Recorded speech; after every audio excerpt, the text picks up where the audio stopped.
On l'a vu en manchette, c'est le couple de l'heure sur la colline parlementaire à Québec. La vice-première ministre, Nathalie Normando, qui file le parfait amour avec l'adéquiste François Bonnardel. N'empêche que conjuguer amour et politique peut parfois soulever des questions délicates. Alors, vie privée ou affaire d'État? Martine Biron. C'était sans contredit la célibataire la plus en vue de la colline parlementaire. Mais voilà que la vice-première ministre du Québec a dévoilé qu'elle était amoureuse d'un député de la deuxième opposition, l'adéquiste François Bonnardel. Je suis très, très consciente de tout ce qu'implique ma fonction de ministre, mais aussi de vice-première ministre.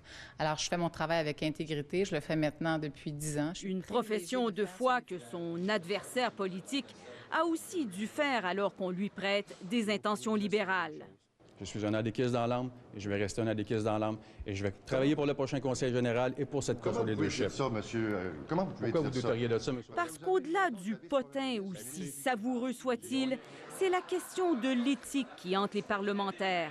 La liaison dure depuis au moins la dernière élection. Et puis quand je l'ai nommée vice-première ministre, je le savais qu'elle était dans une relation avec M. Bonnardel. Je vais être très clair, là, je le savais. Et c'est vous dire à quel point j'étais très à l'aise avec ma décision. Une confiance qui a trouvé un écho au caucus adéquiste. Pour moi, ça n'a pas d'importance. C'est la vie privée. On a le droit de faire un peu qu'est-ce qu'on veut. Là.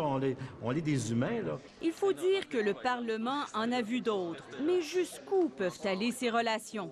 Mais est-ce qu'on pourrait accepter, par exemple, que le premier ministre ait une aventure avec la chef de l'opposition?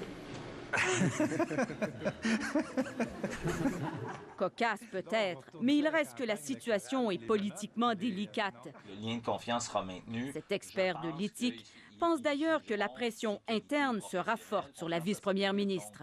C'est que dans les prochains mois, elle sera sous surveillance, et surtout par son équipe gouvernementale. Ça, moi, je reste convaincu.